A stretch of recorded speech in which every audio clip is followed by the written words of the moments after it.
Olá, pessoal. Em algumas aulas anteriores, a gente falou um pouco sobre a diferença, né, do clima e do tempo. E hoje a gente vai falar um pouco dos fatores climáticos aí, tá? Bem, o que seria isso, né? O que vai regular o clima de algum lugar, né? Serão os fatores e os elementos climáticos, elementos que serão vistos em aulas futuras, né? Os fatores climáticos são a latitude, a altitude, a maritimidade, as massas de ar, a vegetação, o relevo, as correntes marítimas, né? São condições aí que vão determinar ou interferir nos elementos climáticos que veremos em aulas posteriores, tá? Então, nessa aula, a gente vai falar especificamente dos fatores climáticos, né? Existem aí três tipos de fatores climáticos: os astronômicos, que estão relacionados aos movimentos da Terra, principalmente os de rotação e de translação; os meteorológicos, né, que são relacionados aos movimentos da atmosfera, então circulação de massas de ar, passagens de frentes frias e quentes, né, e também os geográficos, né, que os geográficos explicam, né, seria uma explicação pela variação de climas regionais. Então, tem inúmeros fatores geográficos, então tem a latitude, o relevo, a altitude, serão esses que a gente vai comentar nessa aula, tá?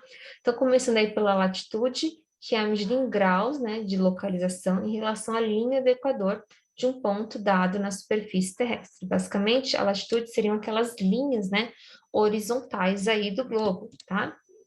Então, a forma esférica do nosso planeta, isso a gente já comentou na aula sobre o clima e tempo, faz com que os raios solares cheguem até nós, né, mais oblíquos, né, conforme a gente vai se afastando aí da linha do Equador. Né, se vocês separarem aqui, ó, né, como a gente já comentou, as zonas próximas à linha do Equador recebem mais incidência solar do que as linhas longe da, né, que ficam mais longe da linha do Equador, tá?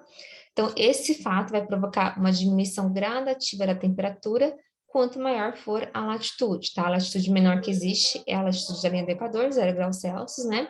E a maior latitude está nos polos, né? Ou 90 graus norte ou 90 graus sul, tá?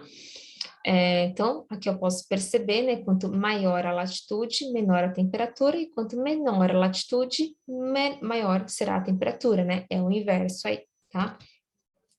Então, nas áreas de baixa latitude, né, ou seja, próximas à linha do Equador, faz mais calor, e nas áreas de altas latitudes, próximas aos polos, fazem mais frio, tá?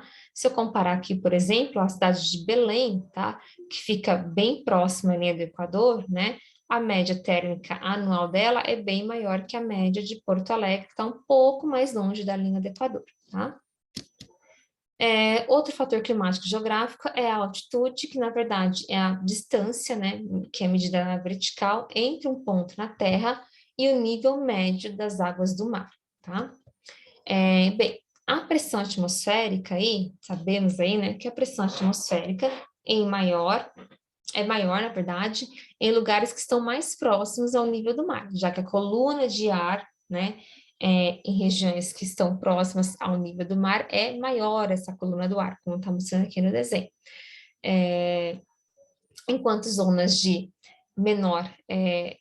maior altitude, tá, tem menor coluna de ar e menor pressão atmosférica, né? Por que, né, isso, né? Os raios solares, eles aquecem a atmosfera através das radiações refletidas pela Terra. Então, à medida que estamos mais longe da superfície, menor é a temperatura. O ar, ele também torna-se mais rarefeito. O que é isso? Que tem menos gases concentrados e menos umidade.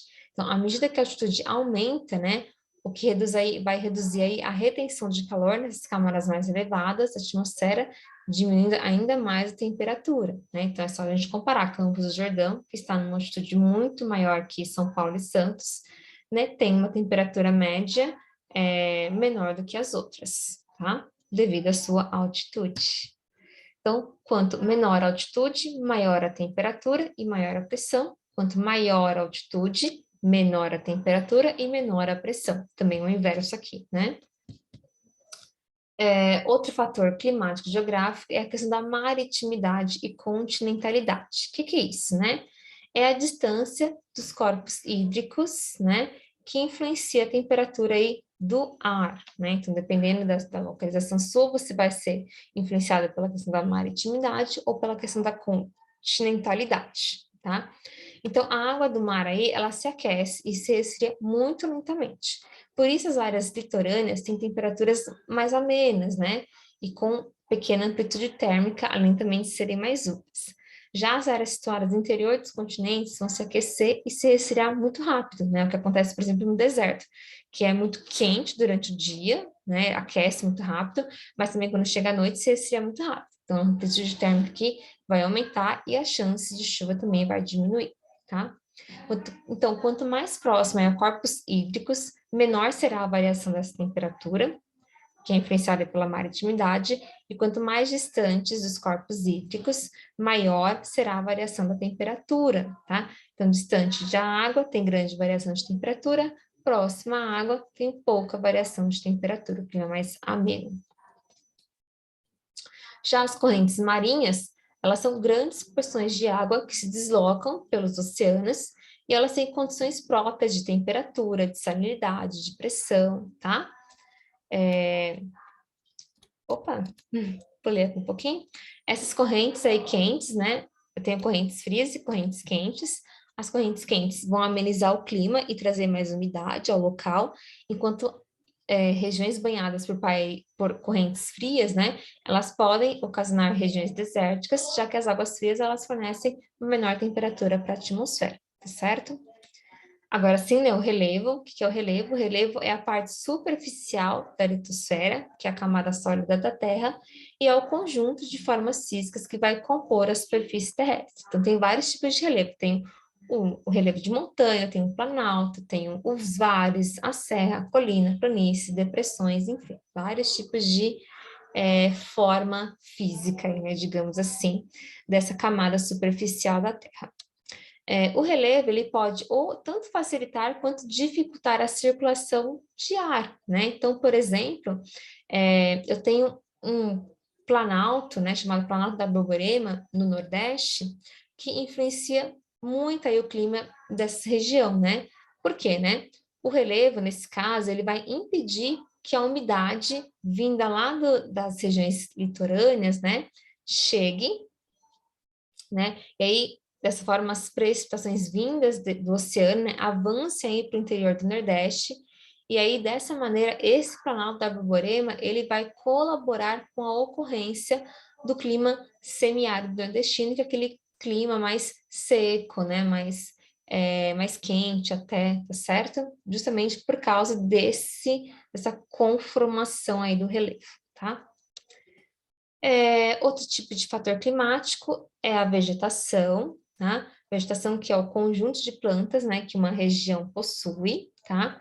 Então, as plantas, como é que as plantas vão regular o clima de uma região, né? As plantas, elas vão retirar a umidade do solo pela raiz e vão enviar a atmosfera pelas folhas através de um processo chamado evapotranspiração. Além disso, a vegetação por si ela vai impedir que os raios solares incidam diretamente naquela superfície, né? Amenizando aí a temperatura do local, tá?